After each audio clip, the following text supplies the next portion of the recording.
Hindi na. Kanina may nabasa ako sa Facebook eh. Kasi sabi ng salita ng Diyos, tayo ay salt and light ng mundo. Amen. Pero huwag mo hayaang malusaw ka sa ulan, kapatid. Di ba? Itabi yung katabi mo, congrats, nandito ka.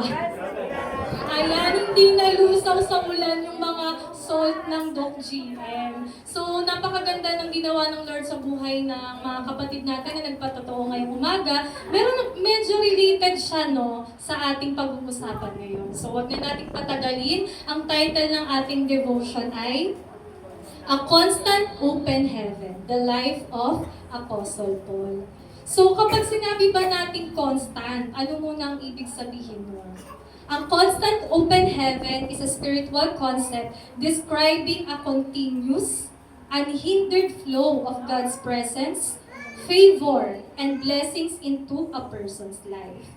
It signifies that the barriers between the earthly and heavenly realms are removed, allowing for supernatural provision, rapid breakthroughs, and clear divine revelation.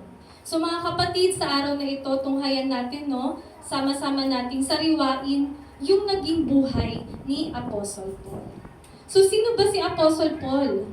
Bago siya naging Apostle Paul, siya ay kilala sa pangalang Saul o Saulo. Sige po, next slide. Basahin natin sa Gawa 7:57. Tinakpan nila ang kanilang mga tenga at nagsigawan. Pagkatapos sabay-sabay nilang sinugod si Esteban at kinaladkad siya palabas ng lungsod upang batuhin. Inilagay ng mga saksi ang kanilang mga balabal sa paanan ng isang binatang nagngangalang Saulo. So makikita po natin si Saulo ay number 1 persecutor ng mga alagad ng ating Panginoong Jesus. So sa abi dito, nilagay ng mga taong bumabato, no, the first martyr si Esteban, ang kanilang mga balabal sa paanan ng isang binatang nagngangalang Saulo. Next slide po, meron po tayong illustration na noon po pala, no, kapag yung paglagay ng balabal ng mga bumabato kay Stephen, ayon sa Jewish legal tradition, it signified that Saul acted as an official witness and legal overseer of the execution on behalf of the Sanhedrin. So, ibig sabihin, no, si Saulo ay naging official witness ng pangyayari ito. May pagpapahintulot. So, talagang andun yung talagang porsigido, no, si Saulo na talagang puksain yung mga follower ng ating Panginoon. So, sabi dun sa ating binasa, no, tinanggal nila ang kanilang mga balabal. Bakit kaya yung pinanggit? Kasi yung pagtanggal ng mga balabal, talagang grabe dahil nga stone to death eh. Gusto nila with great power, with great force, yung pagbato. So yung mga garments kasi nun, di ba, mabibigat. So yun ay tinanggal nila, so para talagang sure kill talaga yung alagad ng Panginoon. So grabe, no, grabing sama. Next slide po natin. Next verse nating babasahin. Sa Gawa 8:3. Samantala sinikap ni Saulo na wasakin ang iglesia. Pinasok niya ang mga bahay-bahay at kanyang kinaladkat at ibinalanggo ang mga sumasampalataya, maging lalaki o babae. So hindi pa natapos yung kasamaan ni Saulo, no? Nagpatuloy siya. So sabi niya, ang pagwasak niya ng mga iglesia, ayan, may illustration din po tayo. So sa pangyayaring ito po na pinapasok ni Saulo at ng kanyang mga kasamahan ang bahay-bahay para dakipin, no, yung mga follower of Christ. Sa pangyayaring po yan based sa history, nagkalat po yung mga Kristiyano. So, syempre, dahil nga may nag-hunt sa kanila, no, na gusto sila patayin, dakpin, nagkalat po ang mga Kristiyano sa Judea at Samaria. So, ayan, next slide po natin. Pero, yung pagka-scatter po ng mga Kristiyano noon, hindi pa rin po sila tumigil, no, para ipalaganap yung salita ng Lord. So kung may mga Kristiyano pong hindi tumitigil sa paglaganap ng kabutihan ng Panginoon, ito pong si Saulo, hindi rin po talaga tumitigil. So gaya ng nabanggit ko, nag-scatter yung mga Kristiyano, no? So nagkalat na sa iba't ibang dako ng lugar. Pero si Saulo, talagang ganun siya kapursigido, sundan, kung nasan man ang mga Kristiyano. Kasi gusto niya maubos Ayaw niya na may mga Kristiyanong mananatiling buhay nung mga panahon yun. So, sa Gawa 26:10-11, basahin po natin. At ganoon nga ang ginawa ko sa Jerusalem. Maraming Kristiyano ang aking ipinabilinggo, batay sa kapangyarihang ibinigay sa akin ng mga punong pari ng mga Hudyo. Isa rin ako sa mga humatol ng kamatayan sa kanila. Pinarusahan ko sila sa lahat ng mga sinagoga upang piliting talikuran ang kanilang pananampalataya. Sa tindi ng pot ko'y inusig ko sila kahit sa mga lungsod sa ibang bansa. So grabe yung yung mission ni Saulo para lang talagang maisakatuparan niya yung pagpuksa sa Kristyanismo, no? Kahit sa ibang bansa, ayan sabi sa ating binasa, na talagang sinundan niya kung nasaan ang may Kristiyano, pupuntahan niya at talagang kanyang papatayin. So next slide po natin. Nabasa rin natin sa ating verse is talagang nakapag-secure pa siya ng mga authorization letter sa mga punong pari para lang maisagawa yung bagay na iyon. So, next po natin. The trip from Jerusalem to Damascus was a grueling journey of about 135 miles, roughly a week's travel on foot or horseback. So isipin niyo po yan, no? Si Saulo ay nagtatravel. Wala pa naman po nun na mga talagang mode of transportation bukod sa paglalakad o pagsakay sa kabayo. So sabi dito halos isang linggo ang paglalakbay. So grabe, ganun siya talaga kapursigido na puntahan kung nasan ang mga Kristiyano, no? At talagang gagawa niya ng kasamaan. Isang linggong pagtatravel para lang talaga puksain yung mga follower of Christ. So dito po sa Gawa 9:3-4, dito na natin mababasa. Naglakbay si Saulo papuntang Damasco. At nang siya'y malapit na sa lungsod, biglang kumislap sa paligid niya ang isang nakakasilaw na liwanag mula sa langit. Natumba siya sa lupa at narinig niya ang isang tinig na nagsasabing, "Saulo, Saulo, bakit mo ako inuusig?" Next slide po. Ayan, so na-encounter ni Saulo ang Panginoon, no, on his way, on the road of Damascus. Next slide. Sa verse 5, sabi ni Saulo, "Sino kayo, Panginoon?" Tanong niya. "Ako si Jesus, ang iyong inuusig." Tugon ng tinig sa kanya. "Tumayo ka't pumasok sa lungsod at do'y sasabihin sa iyo kung ano ang dapat mong gawin." Next slide. Ayan, sa chapter 9 po, no, i-fast forward na natin kasi medyo mahaba ito. Natigilan at hindi makapagsalita ang mga kasama ni Saulo nang marinig nila ang tinig, ngunit wala naman silang makitang nagsasalita. Tumayo si Saulo at pagmulat niya ay hindi siya makakita. Kaya siya'y inakay ng mga kasama niya at dinala sa Damasco. Hindi siya nakakita sa loob ng 3 araw at hindi rin siya kumain ni uminom. So sa madaling salita po, nabulag si Saulo.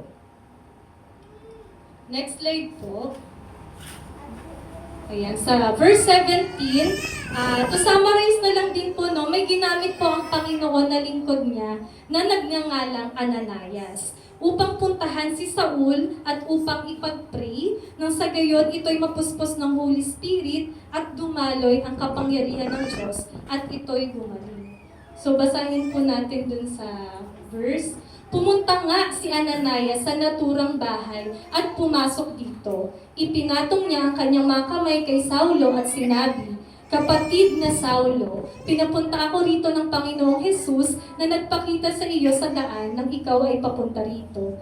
Isinugo niya ako upang muli kang makakita at upang mapuspos ka ng Espiritu Santo." Noon di may nalaglag na tila mga kaliskis mula sa mga mata ni Saulo at nakakita siyang muli. Tumayo siya at nagpabautismo. Kumain siya at nagbalik ang kanyang lakas. So, ayun po, no, na-receive po ni Saulo yung healing ng Panginoon. So, grabe, no, kahit pala sobrang sama ng isang tao, posible palang magbukas ang langit. Amen. Amen. Nabasa natin kanina no, na-encounter ni Saulo ang Panginoon sa daan niya papuntang Damascus. Nagliwanag. Kaya siya nagulat, di ba? Ngunit may ginamit rin naman ng Panginoon, si Ananias, upang ilihan siya, di ba? So, baka yung mga kapatid natin, di ba, minsan ginagamit rin tayo ng Panginoon. So, wag nating ipagkait yun. So, hindi na tayo masyado mag-focus sa side ni Ananias, no? Another, naman yun. So, next slide po. Ayan, sa Gawa chapter 9 verse 20, si Saulo ay ilang araw nakasakasama ng mga alagad sa Damasco at agad siyang nangaral sa mga sinagoga na si Jesus ang anak ng Diyos. Nagtaka ang lahat ng nakarinig sa kanya. Hindi ba ito ang dating umuusig doon sa Jerusalem sa mga tumatawag sa pangalan ni Jesus? Tanong nila. Hindi ba't naparito nga siya upang sila'y dakpin at dalhin nakagapos sa mga punong pari? So, nung na-receive ni Saulo ang healing mula sa Panginoon, ano pong sabi dito? Sa verse 20, at agad siyang nangaral sa mga sinagoga. So, meron tayong illustration dyan. So, kapag nagbukas ang langit no, sa buhay natin, merong pagkatawag po ang Panginoon sa bawat isa. Sabi dyan, agad na nangaral si Saulo. Sabihin mo ngayon sa katabi mo, do not delay your calling. Amen. So, agad-agad. So, kung kanina po na binasa natin sa background ni Saulo, ubod ng sama, di ba? Murderer, talagang inaano niya talaga, no? Inaalipusta niya yung mga Kristiyano. Pero yung kabutihan ng Panginoon sa kanya, no? Nagbukas ang langit at siya'y binago. At ngayon, no, ganun na din siya talaga kapuspos ng banal na espiritu at agad-agad niyang nilakaran yung calling niya. Sa calling ng Panginoon sa kanya at nangaral na siya. Kahit yung mga tao, di ba, nagtataka? Di ba ito yung nag-aalipusta sa mga Kristiyano? Meron pa dyan, parang medyo natatakot pa sa kanya, di ba, duda, kasi nga, kilala siyang hunter ng mga Kristiyano at gagawa lang ng masama at walang kabutihan para sa mga tagasunod ni Kristo. So, next slide po.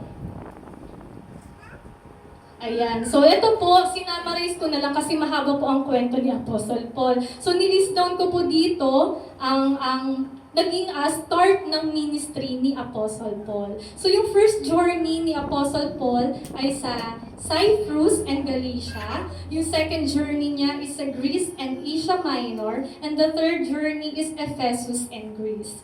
So, ito po ay, bakit kaya natin ito nabanggit? Ibig pong sabihin, no, sa pagmi-ministry po natin, no, gaano man yan katagal, saan ka man pumunta, may encounter at may encounter ka. Pero sa buhay Kristiyano ba, open heaven kaya pag tayo'y naglilingkod sa Panginoon? Tunghayan po natin, no, kung itong sa mga travel ni Apostle Paul, bukas pa rin ang langit sa buhay niya. Ayan. Matatandaan po natin ang open heaven ay may dalawang side po. Ito po yung glorious and yung mysterious. So, unahin po natin yung glorious side. Ito po yung obvious na blessing ng Panginoon sa atin. So, ni-list down ko na lang din po, no, para mabilis po tayo. Number 1, survive a stoning and walk back into the city. Alam niyo po ba, mababasa po natin sa Acts 14 na si Apostle Paul ay nakaranas din po ng pagbabato-batuhin. Yun nga lang po, miraculously, hindi po namatay si Apostle Paul kasi akala ng mga nagbabato sa kanya, patay na siya, kaya iniwan siya.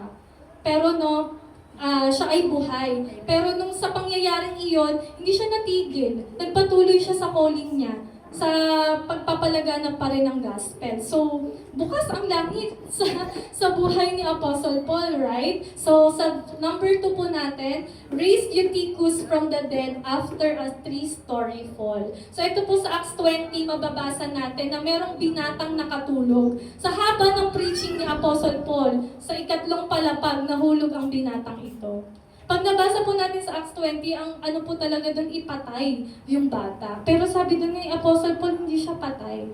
So kung ikaw ba ay hindi puspos ng Holy Spirit, magagawa mo ba yan? Yung tulad sa Panginoong Jesus? Hindi eh. So another scenario na naman sa buhay ni Apostle Paul na pinapatunayan ng Panginoon na bukas ang langit, no? Sa paglakad ni Apostle Paul sa pagkatawag sa kanya ng Panginoon. And the third po is shook off a venomous viper on the island of Malta. So kung maalala po natin, no, pag binasa natin sa Acts 28, nung nasira po yung bangkang sinasakyan nila Apostle Paul, sila po ay napadpad sa Malta. At nung si Apostle Paul po ay kumukuha ng pangsiga, siya po ay nakagat ng ahas. Yung ahas na yon ay sabi venomous viper. Ibig sabihin, pag nakagat ka, sure patay ka. Pero si Apostle Paul, ang ginawa niya, pinagpag niya lang. Tapos inaantay siya ng mga tao kung siya ay mabubuwag o mamamatay na. Wala. Kaya amazing, talagang nagulat din yung mga tao na nakakita na grabe ang Panginoon sa buhay ni Apostle Paul. Diba? So mga kapatid, kitang-kita natin, bukas ang langit sa paglakad ni Apostle Paul, no, sa kanyang calling. Kahit may mga pangit na nangyayari sa paningin ng tao, pero kung tayo ay may perspective na sa talagang sa Panginoon, kasi diba, stone to death. May nahulog yung binata during the preaching, tapos kinagat ng ahas. Di ba parang, ang pangit naman, wag na nga lakbay-lakbay, mag-mission, di ba? Para sa gospel na yan. Pero hindi, pinatunayan ng Lord na bukas ang langit, bukas ang kanyang blessing, basta sumunod lang tayo sa kanya. So next slide po natin. Ayan, dito naman po tayo sa open heaven na mysterious side. So again, bukas pa rin po ang langit kahit hindi obvious blessing yung nakikita natin. Yung mysterious side po is ito yung implicit trust and faith in God's higher plans. So kahit na masalimuot yung ating situation, pakiramdam natin, wala nang liwanag sa buhay natin, and yet, kung talagang yung pananaw natin ay sa Panginoon, malalaman natin at maunawaan natin na bukas pa rin ang langit. So ito po, nilist down ko na lang din. Number 1, the first Roman imprisonment or house arrest. Sa Acts 28 po, mababasa natin na si Apostle Paul po ay dinakip na. So tulad ng mga ginagawa niya nung siya ay accuser pa, naranasan niya rin. So dito po sa house arrest is medyo magaan-gaan pa. Kasi pwede pa po ang bisita nito kay Apostle Paul. Number 2 is the second imprisonment, the cold dungeon. Mababasa po natin yan sa 2 Timothy. So meron lang tayong illustration, no, sa next slide. Ayan. So makikita natin sa first imprisonment ni Apostle Paul, ayun nga, no, okay pa. Pero yung pangalawa, the cold dungeon. Kapag i-research po natin yan o babasahin natin talaga sa Bible, madilim at malamig. Kasi meron nga po siyang sulat kay Timothy na kapag pumunta ka dito, iwasan mo na ang panahon ay winter. Tapos pinapadala pa ni Apostle Paul yung yung balabal niya. Kasi sa sobrang lamig. So minsan mga kapatid, no, na pupunta tayo sa sitwasyon na malamig, madilim, wala tayong kasama. And yet sa buhay ni Apostle Paul, bukas pa rin ang langit sa perspective niya. Hindi siya bumitiw sa Panginoon. Pero minsan tayo, no, umuulan nga lang, di ba?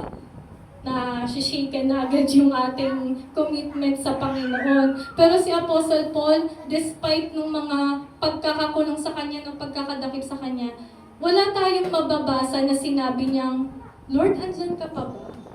Lord, bakit ganito yung situation ko? Hindi, nagsusulat pa siya eh. Yung sulat pa niya kay Timothy, encouragement. Diba? Kung babasahin natin yung mga sulat ni Apostle Paul. So, balik po tayo sa previous slide. Number 3, being deserted by companions. So, mababasa natin yan sa 2 Timothy. So, si Apostle Paul din po ay naranasan niyang maiwan. So, tanong mo ngayon kapatid mo, naranasan mo na bang maiwan?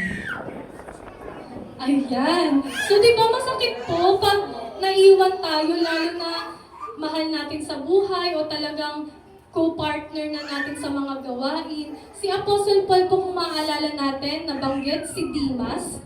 Iniwan po niya si Apostle Paul. Kasi si Demas sabi, he loves the world. Kasi ito na po yung sitwasyon ni Apostle Paul. Grabe na po yung paghihirap niya, yung struggle niya, no? Pero patuloy pa rin si Apostle Paul sa pagtupad ng kalooban ng Panginoon. Pero yung kasama-kasama niya sa pagmi-ministry, si Demas, iniwan na siya. So imagine, no, ikaw nakakulong, tapos yung makasupport sa'yo spiritually, wala, iniwan ka pa. So dito makikita po natin na nakaramdam din po ng loneliness o kalungkutan si Apostle Paul. Pero hindi po siya natigil doon, nagpatuloy pa rin po siyang sumampalataya sa Panginoon. And number 4, his final words and passing the torch. So sa 2 Timothy 4:6 po natin yung mababasa. So si Apostle Paul po sulat siya kay Timothy na nararamdaman na ni Apostle Paul na mamamatay na siya. Pero ito kung babasahin po natin sa 2 Timothy 4:6, "For I am already being poured out like a drink offering, and the time for my departure is near. I have fought the good fight, I have finished the race, I have kept the faith. Now there is in store for me the crown of righteousness, which the Lord, the righteous judge, will award to me on that day. And not only to me, but also to all who have longed for His appearing." So grabe po, no? Hindi po natin nabasa sa sulat ni Apostle Paul na nagsisisi ako, na nagpunta-punta ako sa mga gantong lugar at ito ngayon ang dinanas ko. Walang ganun eh. Kundi encouragement pa rin. Sabi niya, I have fought the good fight, I have finished the race. Diba? I have kept the faith. Mahirap po bang i-kept yung faith sa ganong sitwasyon? Diba po napakahirap kasi open heaven pa rin ba yung ganun? Kinulong na, tapos iniiwan na. Diba? Wala ka ng kasakasama. Pero ang pananaw ni Apostle Paul ay sa Panginoon pa rin. So, next slide po natin. Sinabi rin po ni Apostle Paul sa Philippians 1:21, "For to me, to live is Christ, and to die is gain."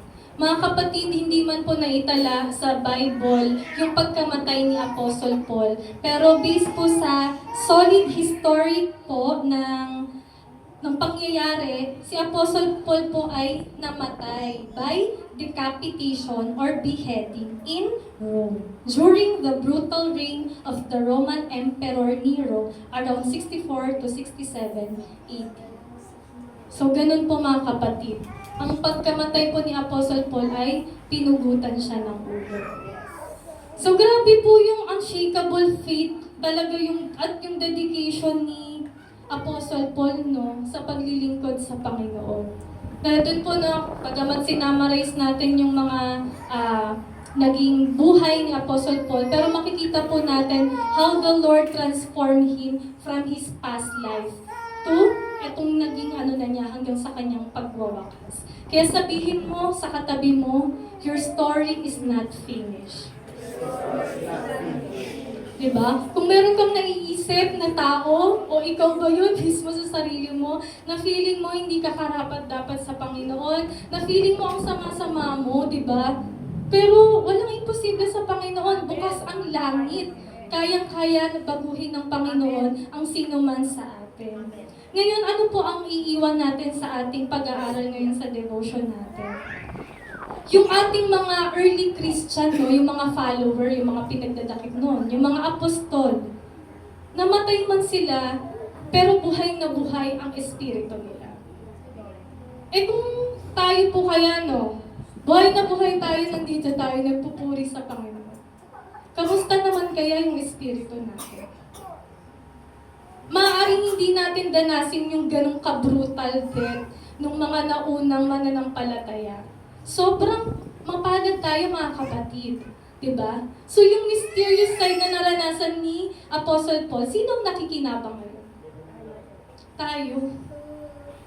Kasi tayo po ay napakamalaya natin. Malaya tayong dumalo ng gawain, malaya tayong magpuri. And yet, diba, hirap na hirap tayong gawin or kinakatamaran pa natin. Pag pumunta tayo ng gawain, wala namang dadakip sa'yo. Pag nag-pray ka naman, wala namang death threat. Kung titignan po kaya tayo ng mga nauna sa atin, hello? Diba? Parang, nakakaya naman. Grabe yung faith ng mga early Christian, maitaguyod lang talaga yung gospel. Kaya, grabe po na purihin natin ang Panginoon, ang palakpakan po natin na talagang all things work together for good. The glorious side po, ng mysterious side na naranasan ng mga early Christian is nabebenepisyo po ng bawat isa sa atin. Amen?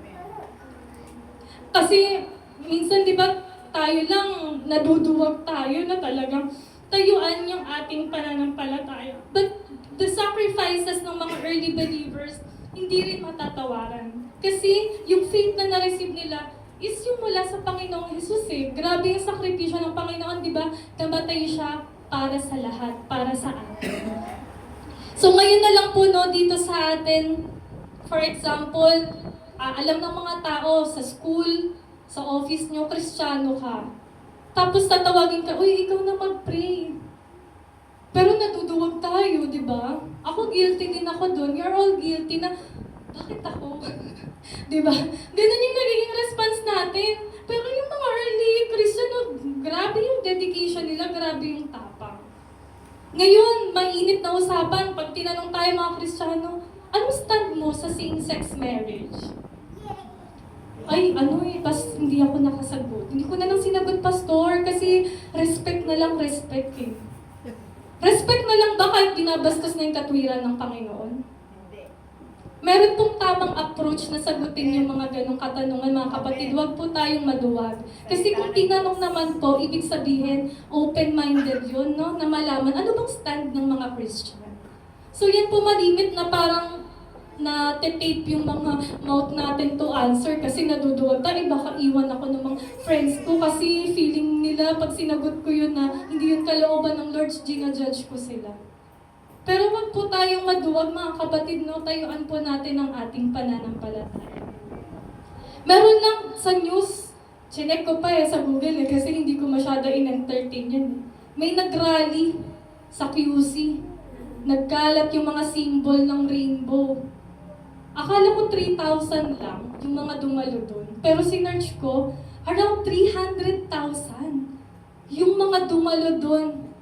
Na ang kanilang, di ba, pinagdiriwang, pinalitan na nila yung katotohanan ng kamalian.